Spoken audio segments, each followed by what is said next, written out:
السلام علیکم ورحمۃ اللہ وبرکاتہ۔ الحمدللہ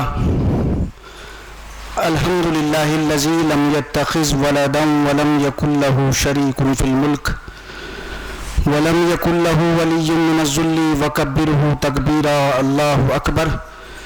اشہد ان لا الہ الا اللہ واشہد ان محمدا عبدہ ورسولہ، اما بعد۔ قال اللہ تبارک و تعالی فی القرآن المجید: اعوذ باللہ من الشیطان الرجیم، بسم اللہ الرحمن الرحیم۔ من کان یرید العاجلۃ عجلنا له فیہا ما نشاء لمن نرید ثم جعلنا له جہنم یصلاها مذموما مدحورا۔ ومن اراد الآخرۃ وسعلها سعیها وهو مؤمن فاولئک کان سعیهم مشکورا۔ محترم سامعین کرام، یہ سورہ بنی اسرائیل کی دو آیتیں 18 اور 19 پڑھ کر سنائی گئی ہے۔ ان آیات کے جو مطالب ہے: من کان یرید العاجلۃ، جو آدمی اس دنیا کی زندگی کا طالب ہے، یعنی عاجلہ کو پسند کرتا ہے، جلد حاصل ہونے والی چیز کو پسند کرتا ہے، تو اللہ فرماتے ہیں جو آدمی عاجلات کا خواہش مند ہے، ہم ہر طالب دنیا کو اس کی مرضی کے مطابق دنیا نہیں دیتے، بلکہ ہم جس کو جتنا دنیا دینا چاہتے ہیں اتنا ہی دنیا دیتے ہیں۔ پھر جو اس کی جو کوششوں کا جو بدلہ ہے، بدلے کے اعتبار سے آخرت میں کیا ہوگا؟ جہنم ہوگا، جس آگ کے اندر وہ جو ہے نا کیا ہے، رسوا کر کے داخل کیا جائے گا، ذلیل و خوار کر کے داخل کیا جائے گا۔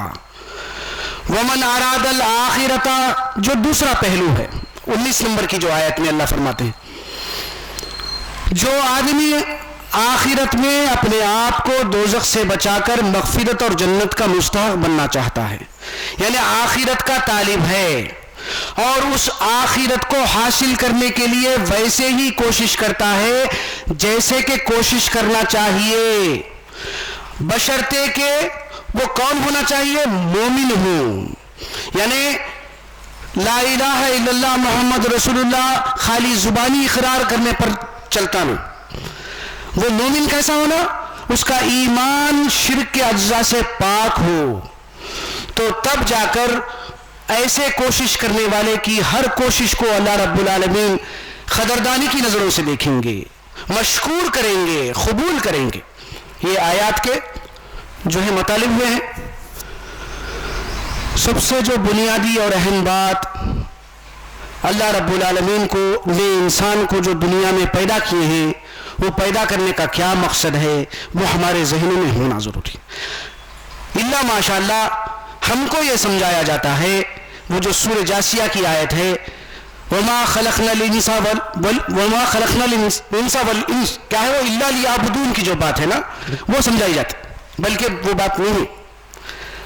اللہ نے انسان اور جن کو محض اسی لیے پیدا کیا ہے تاکہ وہ اللہ کی بندگی کرے، یہ اللہ کا مطالبہ ہے۔ لیکن سب سے جو بنیادی بات ہے، اللہ تعالیٰ جو بات فرماتے ہیں سورہ ملک کی جو آیت ہے، اللہ رب العالمین انسان کی تخلیق کے اور جو ہے نا اس کائنات کی غائب کا مقصد کو بیان فرماتے ہیں۔ وہ کیا ہے؟ الذی خلق الموت والحیات لیبلوکم ایکم احسن عملا۔ کیا ہے وہ؟ ہم نے موت اور زندگی اس لیے پیدا کی ہے تاکہ ہم انسان کو جانچے پرکھے کہ انسان کیا اس دنیا کو پسند کر کے موت کے بعد کی ابدی زندگی کی تیاری کرتا ہے یا نہیں کرتا۔ یہ ہمارا امتحان ہے۔ تو ظاہر سی بات ہے جب امتحان کڑا ہے تو اللہ رب العالمین کیا کرے؟ مقصد بھی سامنے رکھ دیے، ہمارے مقصد حیات کو متعین کر دیے ہیں ابتدا ہی سے۔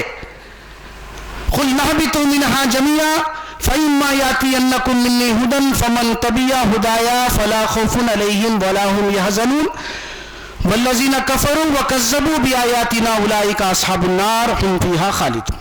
ہمارا مقصد حیات اللہ رب العالمین ابتدا ہی سے پہلے انسان حضرت انسان آدم علیہ السلام ہی سے ہم کو کیا کرے متعین کر دیے ہیں. وہ کیا ہے؟ تم یہاں سے اتر جاؤ، سب لوگ تم سب یہاں سے اتر جاؤ. آدم علیہ السلام، حوا اور شیطان. اللہ رب العالمین کی طرف سے وقتاً فوقتاً ہدایتیں آتی رہے گی، یہ کرو یہ مت کرو، اس کا انجام آخرت میں دوزخ ہے، اس کا انجام آخرت میں جنت ہے.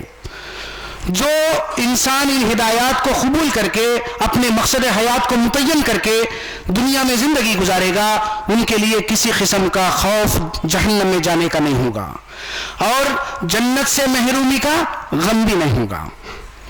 جو لوگ انکار کرتے ہیں والذین کفروا وکذبوا، سرے سے انکار ہے اور عملی انکار ہے اور پھر جھٹلانا ہے، تو ان کا جو انجام ہے بدلے کے اعتبار سے وہ آگ ہوگا جس میں وہ ہمیشہ ہمیشہ رہیں گے. تو جب اللہ رب العالمین ہمارے مقصد حیات کو متعین کر دیے ہیں تو پھر کیا واقعی جب ہم ایمان لائے ہیں، بالخصوص ایمان والے، اپنی زندگی کا جائزہ لینا بے حد ضروری ہے. جب ہمارا مقصد حیات مغفرت اور جنت ہے تو پھر دنیا میں ہم کو امتحان کے لیے بھیجا گیا ہے، تو پھر واقعی کیا ہم اس دنیا کو برت کر موت کے بعد کی زندگی کے لیے تیاری کر رہے ہیں، یا صرف جو ہے کھاؤ پیو مزہ کرو چلے جاؤ، دنیا برائے دنیا کا نظریہ اختیار کر. نبی کریم صلی اللہ علیہ وسلم کا ارشاد ہے، آپ فرماتے ہیں اب دنیا مزرعۃ الآخرہ، دنیا کیا ہے؟ آخرت کی کھیتی ہے. جو فکر اور جو اعمال تم اختیار کرو گے اس کا ہی بدلہ ہم کو وہاں پر ملے گا. تو پھر یہ آیات جو بالخصوص اس خطبے کے موقع پر پڑھی گئی ہے، انتہائی ہمارے لیے سوچنے کا موقع ہے. جو انسان عاجلہ کو پسند کرتا ہے، یعنی دنیا کی زندگی اور اس کی آرائش و آسائش اور تعیشات اور عیاشیوں کو پسند کرتا ہے، تو اس کے اس دنیا کے جو ہے نا حاصل کرنے کے لیے جو توانائیاں انہیں خرچ کرتا ہے، جو صرف کرتا ہے، ایفرٹس لگاتا ہے، تو اس کی کوششوں کا جو بدلہ ہوگا تو ہر کوشش کرنے والے کے مطابق اس کی دنیا نہیں ملتی، بلکہ دنیا جس کو اللہ رب العالمین جتنا دینا چاہتے ہیں اتنا ہی دیتے ہیں. تو پھر وہ رسوا ہو کر ذلیل و خوار کر کے جہنم کے آگ میں داخل ہوگا. اب اس آیت کے ضمن میں آپ اور میں چونکہ جب ایمان لائے ہیں، ہمارا ایمان لانے کا جو مقصد ہے وہ آخرت ہے یا دنیا ہے، ہم ہماری زندگی کا جائزہ لینا. کیونکہ سورہ آل عمران کی جو ایک آیت کی روشنی میں آپ کے اندر آپ کو جو ہے نا اور وضاحت کرنے کی کوشش کروں گا. کنتم خیر امۃ اخرجت للناس تأمرون بالمعروف وتنہون عن المنکر وتؤمنون باللہ. تم ایک بہترین امت ہو جو لوگوں کے لیے نکالی گئی ہو. تمہارا کام یہ ہے، ایمان باللہ کا لازمی تقاضا یہ ہے کہ لوگوں کو بھلائی کی طرف بلانا، برائیوں سے روکنا. بھلائی میں سب سے پہلا امر کیا ہے؟ اعبدوا اللہ. اور سب سے پہلے نہیں کیا ہے؟ لا تشرکوا بہ شیئا. یہ کام کو ہم انجام دینا بے حد ضروری ہے، اور اسی مقصد کے تحت انبیاء کو اللہ رب العالمین سلیکٹ کیے ہیں. اور بنیادی جو فرائض تھے کیا ہے وہ؟ انا اخلصناہم بخالصۃ لذکر الدار. ہم نے انبیاء کو اس خاص جو ہے نا فرض منصبی پر فائز کیا کہ وہ لوگوں کو اس ابدی زندگی کی گھر کی کیا کرے؟ تیاری کے لیے آمادہ کرے، ان کو پینیٹریٹ کرے، ان کو بلائے.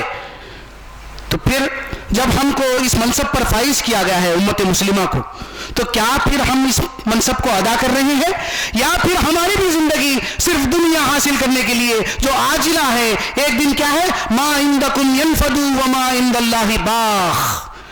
جو کچھ دنیا تمہارے پاس ہے وہ ایک دن ختم ہو جائے گی، اور جو کچھ اللہ کے پاس ہے وہ ہمیشہ باقی رہنے والا ہے. تو پھر کیا واقعی ہم عاجلہ کو پسند کر رہے ہیں، یا دنیا کو اختیار کرتے ہوئے، دنیا کو برتتے ہوئے موت کے بعد کی زندگی کی تیاری کر رہے ہیں؟ اس سلسلے میں ہم کو غور کرنا ضروری ہے. اور خاص بات آج کے اس دور میں جو اہم ترین جو برائی ہے حب دنیا، جس کی وجہ سے انسان شرک میں مبتلا ہو، شرک کے جو اقسام ہے اس میں مبتلا ہو جا رہا، لیکن ہم اس بات کو غور و فکر نہیں کر رہے.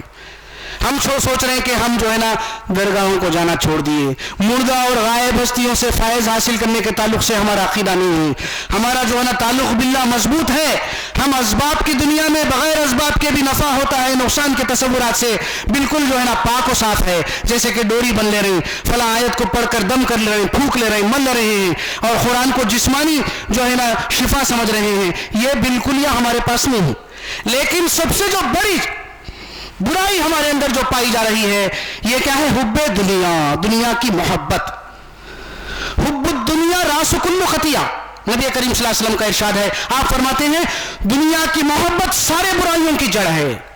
تو کیا ہم غور کر لیں؟ پھر نبی اللہ تعالیٰ کا ارشاد ہے، آپ فرماتے ہیں کہ افارئیت من اتخذ الہہ ہوا، اے نبی صلی اللہ علیہ وسلم کیا آپ نے اس شخص کے حال پر غور کیا جو اپنے نفس کو الہ بنایا ہوا ہے؟ خواہشات نفس ہماری لامحدود ہے، ہم غور کر رہے ہیں، ضرورت زندگی ایک طرف تو خواہشات دوسری طرف۔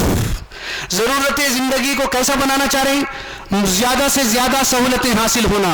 خواہشات ہمارے لامحدود ہے، ہماری خواہش کے مطابق ہم ضرورت کو جب بنا لیں گے، ظاہر سی بات ہے ہم کو محنت کرنا پڑے گا، ایفرٹس لگانا پڑے گا، اور خون کو پسینہ بنانا پڑے گا۔ اس کو پسینہ بنانے کے چکر میں مسلمان امت مسلمہ کو اللہ تعالیٰ نے چن لیا ہے اس منصب پر، تو اس منصب سے غفلت برت رہا ہے مسلمان۔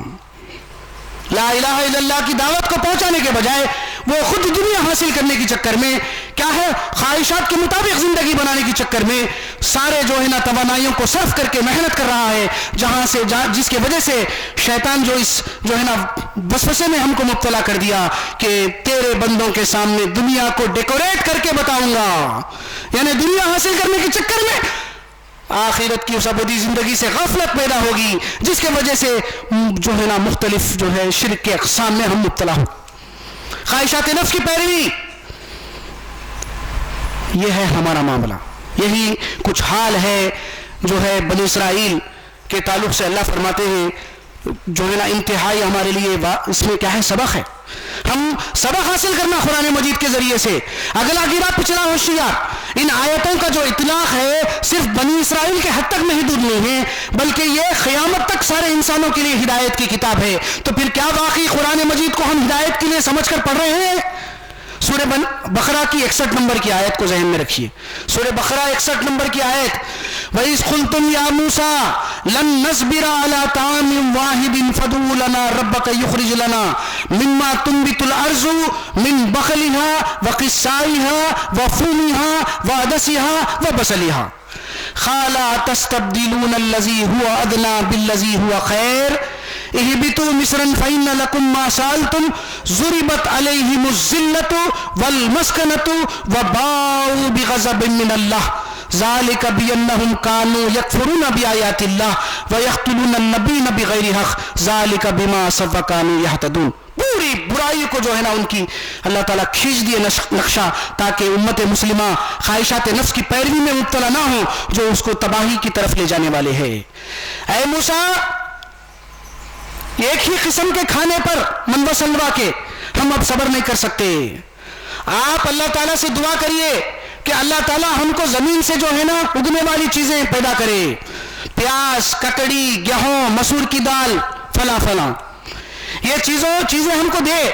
ہم ایک ہی قسم کے کھانے پر اب صبر نہیں کر سکتے، یعنی دنیا کی لذت کے خاطر ادنا کو پسند کرے اعلیٰ کے مقابلے میں۔ جس منصب پر فائز کیا گیا تھا وہ بھی مسلمان تھے، وہ بھی دعوے دار تھے، امت مسلم، اللہ کے احسانات بے انتہا تھے۔ ایک تو دین، نعمت دین سے سرفراز کرے، اور پھر ان کو یا بنی اسرائیل اذکروا نعمتی التی انعمت علیکم وانی فضلتکم علی العالمین، اے بنی اسرائیل کیا ہے، یا بنی اسرائیل اذکروا نعمتی التی انعمت علیکم، ہم نے تم کو بہت سے نعمتوں سے سرفراز کیا ہے، احسانات کو جو ہے نا یاد دلا رہے ہیں، پھر تم کو چنا ہے ہم سارے جہاں والوں کے لیے، اسی طرح جیسا کہ ہم کو امت مسلمہ کو چنا ہے، امت محمدیہ کو چنا ہے۔ تو لوگ کیا کریں، وہ لوگ معیشت کی ذمہ داری کو اللہ تعالیٰ اپنی طرف کھینچ لیے، من و سلوہ غذا تھی، ان کا امتحان تھا، کیا یہ عاجلہ کو پسند کرتے ہیں یا موت کے بعد کی ابدی زندگی کو میں دوزخ سے بچ کر مغفرت اور جنت کے مستحق بننے کے لیے اس دنیا کو برتتے ہیں۔ اللہ رب العالمین کی شکر گزاری اختیار کرتے ہیں, اطاعت و فرما برداری میں زندگی گزارتے ہیں, تو کیا کرے وہ لوگ؟ دنیا کی لذت کے خاطر, زبان کی لذت کے خاطر یہ چیزیں کا مطالبہ کرے. تو موسیٰ علیہ السلام فرماتے ہیں کہ اعلیٰ کے مقابلے میں ادنا کا پسند کرتے ہو؟ اللہ تعالیٰ تم کو بلاتا ہے یدعوکم لیغفر لکم من ذنوبکم ویؤخرکم الی اجل مسمی, سورہ ابراہیم کی آیتیں, انبیاء کی جو دعوت ہے. اللہ فرماتے ہیں تم کو اللہ تعالیٰ اس لیے بلا رہا ہے تاکہ تمہارے گناہوں کو تم سے دور کر دے, تم کو بخش دے, اور تم کو ایک وقت مقرر تک کے لیے ایک پاکیزہ زندگی دے, دنیا میں امتحان کے لیے بھیجے. لیکن تم دنیا کو پسند کرے, خواہشات نفس کی پیروی کرے, جس کے پاداش میں یہ لوگ ذلت اور رسوائی ان پر چسپا کر دی گئی, مار دی گئی. تو پھر اللہ کے غضب کے مستحق ہوئے, اللہ کو غضب کر لے کر جو ہے نا لے کر پلٹے لوگ. کیوں؟ اللہ کے جو ہے نا ذالک بانہم کانوا یکفرون بآیات اللہ, اللہ کی آیات کو جھٹلاتے تھے, انکار کرتے تھے. یعنی مان رہے ہیں ہم بھی مسلمان, لیکن ماننے کے باوجود ماننے کے جو تقاضے ہیں کیا پورا کر رہے ہیں؟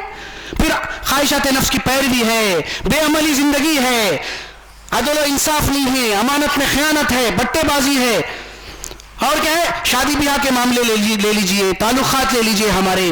کیا ہم کو جو ہے نا کوئی پسند کر رہا؟ یہ معاملہ کچھ ہمارا ہو گیا ہے تو ذلت اور رسوائی ان پر چسپا کر دی گئی. آج بھی ہم دوسرے قوموں کے تختے مشق کس لیے بنے ہوئے ہیں؟ کیونکہ ہم بھی دنیا دار بنے ہوئے ہیں, دوسروں کی طرح آخرت پسند نہیں بنے ہوئے ہیں. جو فرض جو منصبی پر ہم کو فائز کیا گیا ہے اس سے ہم پیچھے ہٹے ہوئے. کیوں؟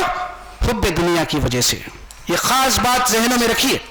پھر دوسری جانب سورہ جو ہے اعراف کی 175 176 بھی ذہن میں رکھی. ہمارے لیے سبق ہے. وہ فرما رہے ہیں اللہ تعالیٰ وَاتْلُو عَلَيْهِمْ نَبَأَ الَّذِي آتَيْنَاهُ آيَاتِنَا فانسلخ منها فأتبعه الشيطان فكان من الغاوين ولو شئنا لرفعناه بها ولكنه أخلد إلى الأرض واتبعوا هواه فمثله كمثل الكلب إن تحمل عليه يلهث أو تتركه يلهث ذلك مثل القوم الذين كذبوا بآياتنا فاقصص القصص لعلهم يتفكرون. اللہ تعالیٰ یہ مثالیں, یہ تمثیلوں کے ذریعے تم کو بار بار سمجھاتا ہے تاکہ ان تمثیلات کے ذریعے تمہاری زندگی میں درستگی پیدا ہو, تمہارے عقائد میں جو ہے نا درستگی پیدا ہو, تمہاری اصلاح ہو, تمہاری بدعملی زندگی, بے عملی زندگی جو ہے نا باعمل زندگی بن جائے. کیا ہے؟ اے محمد صلی اللہ علیہ وسلم اس شخص کے واقعے کو پڑھ کر سناؤ جس کو ہم نے کتاب کی آیات کا علم عطا کیا تھا. پھر اللہ رب العالمین کیا کرا ہو؟ اللہ کی ان کتاب کے ذریعے اصلاح کرنا چاہیے تھا, اس کو موت کی بعد کی زندگی کی تیاری کرنا چاہیے تھا. اللہ کے اس عائد کردہ حدود سے بھاگ نکلا, اور شیطان چونکہ انسان کا دشمن ہے اس دنیا کو ڈیکوریٹ کر کے بتاتا ہے تو اس کے وسوسوں میں آ گیا اور گمراہ ہونے سے شامل ہو گیا. اگر ہم چاہتے تو ان آیتوں کے ذریعے اس شخص کو بلندی عطا کرتے, یعنی ان اللہ کے جو ہے نا ہدایات کے مطابق اگر زندگی گزارتے, عقائد اور اعمال کی اصلاح کرتے, دنیا برائے آخرت کا نظریہ اختیار کرتا ہوتا تو میں اس کو دنیا میں حیات طیبہ پاکیزہ زندگی دیتا اور موت کے بعد کی زندگی میں درجات جنت میں دیتا. لیکن وہ کیا کرا؟ دنیا ہی کی طرف جھک گیا اور خواہشات نفس کی پیروی کیا. واتبع ہوا. اس کی مثال اس کتے کی سی ہے جس پر سختی کے باوجود بھی زبان کو لٹکائے رہے اور چھوڑ دینے کے باوجود بھی زبان کو لٹکائے رہے. یہ تمثیلات ہیں, یہ مثالیں ہیں, ہم لوگوں کے لیے بیان کر رہے ہیں تاکہ ان مثالوں کے ذریعے ہم غور و فکر سے کام لیں. تو پھر کیا ہے بھائی امت مسلمہ کا حال کیا ہے؟ خواہشات نفس کی پیروی ہے, زیادہ سے زیادہ سہولتیں ہونا ہے ہم کو, زیادہ سے زیادہ جو ہے نا 99 کے چکر میں کبھی 100 نہیں ہونے والے ہیں. تو معاملہ جو ہے نا کیا ہے؟ بہت برا ہے ہمارا. ہم شرک میں مبتلا ہیں, ایک قسم کی شرک ہے یہ جس کا انجام آخرت میں انہ من یشرک باللہ فقد حرم اللہ علیہ الجنۃ ومأواہ النار. یقیناً جس نے اللہ رب العالمین کے ساتھ شرک کیا اس کے لیے جنت حرام کر دی گئی ہے. تو پھر ہم جب ایمان لائے ہیں, اپنے جو ہے نا مقصد حیات کو متعین کیے ہیں, تو پھر کیا واقعی اس بات کا ہم عمل سے ثبوت دے رہے ہیں کہ ہم کو آخرت کہ جو ہے نا ہم طالب ہیں یا دنیا کے طالب. غور کرنا ضروری ہے. یہی بات کو مختلف انداز سے اللہ رب العالمین سورہ ہود کی 15 اور 16 نمبر کی آیت میں فرماتے ہیں من کان یرید الحیات الدنیا وزینتها نوفی الیہم اعمالهم فیها وهم فیها لا یبخسون اولئک الذین لیس لهم فی الآخرۃ الا النار وحبط عنهم ما صنعوا فیها وباطل ما كانوا یعملون. جو آدمی اس دنیا کی زینت چاہتا ہے ہم اس کو اس کی کوششوں کا بدلہ اسی دنیا میں دے دیتے ہیں، لیکن آخرت میں اس کے ہاتھ جو ہے نا کیا ہوگا؟ خسارے کے سوا کچھ بھی حاصل نہیں ہوگا، اور اس کے اعمال کیا ہو جائیں گے؟ وہ باطل قرار پائیں گے. جو کوششیں بھی وہ دنیا میں جو ہے نا صرف کرتا رہا اس کا بدلہ اس کے لیے آخرت میں کیا ہے؟ نہیں ہے کچھ بھی، آگ ہے، صرف دنیا میں اس کو دے دیں گے اللہ تعالیٰ. یہ بات اللہ فرماتے ہیں. پھر جو دوسری طرف ایک آیت سورہ بنی اسرائیل کی ہے وَمَنْ أَرَادَ الْآخِرَةَ وَسَعَى لَهَا سَعْيَهَا، جو انسان آخرت کا طالب ہے، اپنے آپ کو دوزخ سے بچا کر مغفرت اور جنت کا مشتاق بنانا چاہتا ہے اور اس جنت کو حاصل کرنے کے لیے ویسے ہی کوشش کرتا ہے جیسے کہ کوشش کرنا چاہیے، لیکن اس کا ایمان شرک سے پاک ہونا، مساجدوں کی تعمیر کرنا اور جو ہے کیا ہے قالین بچھوانا، بورویل لگوانا اور یتیم خانوں میں خرچ کرنا، یہ تو بالکل اس کے جو ہے نا بدلے کے اعتبار سے اللہ بدلہ دے گا، لیکن یہ سارے کے سارے نیکیاں اسی وقت قبول کیے جائیں گے جب ہمارے ایمان میں شرک موجود نہیں ہے. اگر ایمان میں شرک ہے تو یاد رکھیے سارے اعمال جو ہے نا برباد ہو جائیں گے. وَلَوْ أَشْرَكُوا لَحَبِطَ عَنْهُمْ مَا كَانُوا يَعْمَلُونَ. اگر یہ 18 پیغمبر بھی شرک کرتے ہوتے تو ان کے اعمال کو بھی میں برباد کر دیتا. سورہ انعام آیت نمبر 88. پھر سورہ زمر آیت نمبر 65 میں اللہ تعالیٰ جو ہے رسول اللہ صلی اللہ علیہ وسلم کے تعلق سے فرماتے ہیں وَلَقَدْ أُوحِيَ إِلَيْكَ وَإِلَى الَّذِينَ مِنْ قَبْلِكَ لَئِنْ أَشْرَكْتَ لَيَحْبَطَنَّ عَمَلُكَ وَلَتَكُونَنَّ مِنَ الْخَاسِرِينَ. اے محمد صلی اللہ علیہ وسلم، آپ سے پہلے بھی انبیاء کرام کو ہم نے نصیحت کی تھی کہ اللہ کے ساتھ کسی کو کسی بھی حیثیت سے شریک نہیں کرنا، اور آپ کو بھی یہی نصیحت کر رہے ہیں. اگر آپ بھی شرک کریں گے تو آپ کے اعمال بھی رسول ہونے کے باوجود برباد ہو جائیں گے. یہی بات نبی کریم صلی اللہ علیہ وسلم کی زبان سے کہلوایا گیا.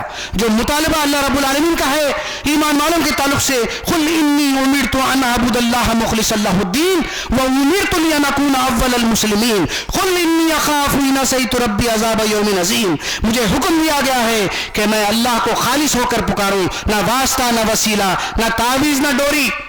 یہ ڈوری حفاظت کرنے والی ہے، یہ تعویذ حفاظت کرنے والی ہے، یہ فلاں آیت پڑھ کے پھونک لینا ہے، من لینا ہے، کیونکہ روایات ہے. وہ روایات قرآن کے موافق نہیں ہے، قرآن سے ٹکراتی ہے، وہ اللہ کے رسول کی بات نہیں ہو سکتی. یہ معیار ہمارے پاس ہونا ضروری ہے. عقیدے کے لیے نص قرآنی کا ہونا ضروری ہے، عمل کے لیے سنت رسول ضروری ہے.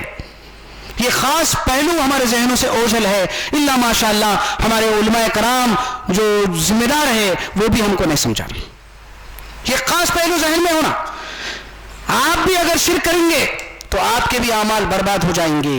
مجھے حکم دیا گیا ہے کہ میں اللہ کی بندگی خالص کروں، خالص ہو کر پکاروں، اور مجھے حکم دیا گیا ہے سب سے پہلے رسول ہونے کے باوجود میں ان باتوں پر عمل کروں. اگر میں بھی رب کی نافرمانی کروں گا، اگر اس کے ساتھ کسی حیثیت سے شریک و دخیل کروں گا، رسول ہونے کے باوجود میں اللہ کے اس عذاب سے نہیں بچ سکتا. اس کی سنگینیت کو اللہ تعالیٰ فرماتے ہیں یہاں پر. لیکن افسوس ہے، ہم غور کرنا ہماری زندگیوں میں مسلمان ہیں اللہ ماشاء اللہ، لیکن کیا ہے ہماری زندگیاں شرک میں لت پت ہے. مردہ اور غائب ہستیوں سے کیا ہے قرب اللہ کا ذریعہ سمجھ رہے ہیں، ان کو پکار رہے ہیں، جبکہ اللہ تعالیٰ فرماتے ہیں وما يشعرون ايانا يبعثون بل ادارك علمهم في الاخره بل هم في شك منها بل هم منها عمون. سورہ نمل آیت نمبر 66. ان کے اندر رمق برابر بھی زندگی نہیں ہے، بلکہ ان کو خود نہیں معلوم کہ دوبارہ زندہ کر کے کب اٹھایا جائے گا. اور ایسا عقیدہ رکھنے والوں کا علم آخرت کے تعلق سے ختم ہو چکا، اس کے تعلق سے شک میں پڑے ہوئے ہیں اور اندھے بنے ہوئے ہیں. پھر اللہ تعالیٰ جو ہے نا یہی بات کو سورہ یونس میں فرماتے ہیں کہ جب میدان حشر برپا کیا جائے گا اور فیصلے کا دن ہوگا، سب لوگوں کو جمع کیا جائے گا. اور ہمارے جو شریک دنیا میں جو شریک کرے تھے لوگ ان کو بھی جو ہے نا شرکا بھی ہوں گے, جس کو شریک کیا جاتا تھا وہ بھی ہوں گے. تو سب کو جو ہے نا اللہ تعالیٰ جو ہے نا ان کے سامنے فیصلہ کریں گے, کیونکہ مالک یوم الدین, فیصلے کے دن کا مالک ہے. یہ فیصلے کا اختیارات اللہ تعالیٰ کسی کو بھی, کسی پیغمبر کو بھی نہیں دیے. یہ خاص بات ذہن میں ہونا ضروری ہے. تو اس دن کیا ہوگا, یہ جو شرکا ہوں گے وہ لوگ کہیں گے تم ہماری عبادت نہیں کرتے تھے, تم ہم کو نہیں پکارتے تھے. اگر تم پکارتے بھی تھے تو تمہاری اس پکار سے, نظر و نیاز سے, منت مرادوں سے ہم آج تک غافل ہیں. پکارتے بھی ہیں, وَكَفَى بِاللَّهِ شَهِيدًا بَيْنَنَا وَبَيْنَكُمْ إِن كُنَّا عَنْ عِبَادَتِكُمْ لَغَافِلُونَ. تمہارے جو ہے نا ہمارے درمیان اللہ کی گواہی کافی ہے. یہ معاملہ ہے, کچھ حال ہے. قرآن مجید آئینے کی طرح ہم کو جو ہے نا ہمارے عقائد کی اصلاح کر رہا ہے, لیکن اس کی آڑ میں ایسی روایات کو جو ہے نا جو جنم لے رہی ہے بلکہ حوالے کے طور پر پیش کیا جا رہا, اور جو ہے نا اس عقیدے کو ہم ثابت کرنے کی کوشش کر رہے ہیں, تو اللہ کو جھوٹا قرار دینا ہے. نعوذ باللہ من ذلک. فمن اظلم ممن افترى على الله كذبا او كذب بآياته انه لا يفلح المجرمون. سورہ یونس آیت نمبر 17. اس شخص سے بڑھ کر ظالم اور کون ہو سکتا ہے جو اللہ پر جھوٹ بات باندھے اور اللہ کی آیات جب واضح طور پر بیان کی جا رہی ہے لیکن اس کو جھٹلائے, سپورٹ میں روایتوں کو لا رہی ہیں, غلط جھوٹی روایتوں کو اللہ کے رسول پر منسوب کر رہے ہیں, پھر اللہ کی آیات کو جھوٹا قرار دے رہے ہیں, اللہ کو جھوٹا قرار دے رہے ہیں. نعوذ باللہ من ذالک. بے شک یقیناً ایسے مجرم اللہ کے پاس کامیاب نہیں ہو سکتے. تو یہ حال ہے. ہم شرک سے بچنے کی کوشش کرنا, اور سب سے جو بنیادی بات ہے, ہم کو جو یہاں پر دنیا میں امتحان کے لیے بھیجا گیا ہے, اور مسلسل ہم جو امتحان دے رہے ہیں ہمارے عمل کے ذریعے دے رہے ہیں. تو کون سا عمل قبول ہے, کون سا عمل قبول نہیں ہے, تو کب معلوم ہوگا جب اللہ رب العالمین کی اس کتاب کو سمجھ کر پڑھیں گے, اور اس کی روشنی میں وہ احادیث, صحیح احادیث پر جو ہے نا معلوم کر کے کہ جو ہے نا عمل کے اعتبار سے کون سی صحیح ہے کون سی غلط ہے, اور عقیدے کے اعتبار سے کون سی ٹکرا رہی ہے. اس کی خوبی کب پیدا ہوگی ہم میں, اس کی خوبی ہم میں اس وقت پیدا ہوگی ہمارے اندر تقویٰ ہو, ہمارے اندر کیا ہے, اللہ کا ڈر ہو, پرہیزگاری ہو. اور وہ پرہیزگاری کس سے پیدا ہوگی, کتاب سے پیدا ہوگی. یا ایھا الذین آمنوا ان تتقوا اللہ یجعل لکم فرقانا ویکفر عنکم سیئاتکم واللہ ذو فضل عظیم. بول رہے ہیں اللہ تعالیٰ, یہ فضل عظیم عطا کرتا ہوں میں تم لوگوں کو, تمہارے اندر وہ فرقان کی تمیز پیدا کرتا ہوں, حق و باطل, صحیح و غلط, جھوٹ, ہدایت و گمراہی کی تمیز ان لوگوں کے اندر میں پیدا کر دیتا ہوں جو اللہ رب العالمین کے نافرمانی کے انجام سے جو ہے نا ڈرنے کی کوشش کرتے ہیں. تو پھر کہاں ہے وہ بات, کیونکہ قرآن کو جو ہے جھاڑ پھونک کے لیے استعمال کیا جا رہا, جنوں کو بھگانے کے لیے استعمال کیا جا رہا, اور کیا ہے جسم کو جسمانی شفاعت کے لیے استعمال کیا جا رہا. تو پھر کہاں ہمارے اندر جو ہے نا ہمارے عقائد کی اصلاح ہوگی, کہاں ہمارے اعمال بدلیں گے. جب فکر بدلے گی تو اعمال بدلیں گے نا. قرآن بے شک برکت کی کتاب ہے, لیکن برکت حاصل کرنے کا قانون ہم غلط اختیار کر رہے ہیں. وَهَذَا كِتَابٌ أَنزَلْنَاهُ مُبَارَكٌ فَاتَّبِعُوهُ وَاتَّقُوا لَعَلَّكُمْ تُرْحَمُونَ. بے شک یہ کتاب برکت والی کتاب ہے, مبارک کتاب ہے, لیکن اس برکت کے مستحق ہونے کا طریقہ یہ ہے کہ اس کی اتباع کرو, اللہ کی ان احکامات پر عمل کرو, اور واتقوا, عمل کرتے ہوئے ایسا عمل آگے بھیجنے کی کوشش کرو جو سرخرو ہونے والا, کامیاب ہونے والا, گھاٹا پانے والا عمل نہیں. ڈرتے رہو, واتقوا لعلکم ترحمون, جب جا کر تم پر عارضی دنیا کے رحمتوں کے مستحق بنو گے, ابدی زندگی کے رحمتوں کے مستحق بنو گے. یہ کچھ معاملہ ہے, تو ہم سنجیدگی کے ساتھ اس مسئلے پر غور کر کے یہاں سے جب اٹھیں گے ہم ایک سبق لے کر اٹھیں کہ ان آیات کے ذریعے وہ یہ ہے کہ یہ ایک واحد کتاب ہے جو کل آخرت میں ہم کو جنت کا مستحق بنانے والی ہے. کیونکہ نبی کریم صلی اللہ علیہ وسلم کا ارشاد ہے لِكُلِّ شَيْءٍ طَرِيقٌ وَطَرِيقُ الْجَنَّةِ الْعِلْم. ہر چیز کے دنیا میں حاصل کرنے کا ایک ضابطہ ہے, ایک طریقہ ہے. اسی طرح اگر تم کو جنت حاصل کرنا ہے تو قرآن کا علم حاصل کرو. تو پھر کیا ہے, صرف جو ہے بے سمجھے پڑھ رہے ہیں, اور غلط جو ہے نا کیا ہے کاروبار کی افتتاح کے لیے پڑھ رہے ہیں, مکانات کی جو ہے نا افتتاح کے لیے پڑھ رہے ہیں, اوپننگ کے لیے پڑھ رہے ہیں. یہ طریقہ نہیں ہے قابل قبول. یہ قرآن کا صحیح معنوں میں حق ادا کرنا نہیں ہے. الذین آتیناہم الکتاب یتلونہ حق تلاوتہ اولئک یؤمنون بہ وَمَن يَكْفُرْ بِهِ فَأُولَٰئِكَ هُمُ الْخَاسِرُونَ. ہم جس کو بھی کتاب دیتے ہیں وہ کتاب کو اس طرح پڑھتے ہیں جیسا کہ پڑھنے کا حق ہے. وہ حق یہ ہے کہ کتاب کو سمجھ کر پڑھنا، اور اسی لیے سمجھنا ہے کہ تاکہ اس حق کیا ہے، صحیح کیا ہے، غلط کیا ہے، ہدایت کیا ہے، گمراہی کیا ہے معلوم کرے. ابدی زندگی میں موت کے بعد دوزخ سے بچ کر مغفرت اور جنت کے مستحق بنے. تو ایسا پڑھنے والے ہی کتاب کا حق ادا کرتے ہیں، یہی لوگ کتاب پر ایمان رکھتے ہیں. اب اس کے برخلاف جتنے بھی جو طریقے ہوں گے قرآن کو پڑھنے کے، ایصال ثواب پہنچانے کے سلسلے میں ہو یا جو ہے نا بیماری دور کرنے کے سلسلے میں پڑھ رہے ہیں، یہ سب غلط طریقے ہیں. یہی لوگ گھاٹا پانے والے ہیں. بارک اللہ لی ولکم فی القرآن العظیم ونفعنی وایاکم بالآیات والذکر الحکیم. الحمد للہ رب العالمین.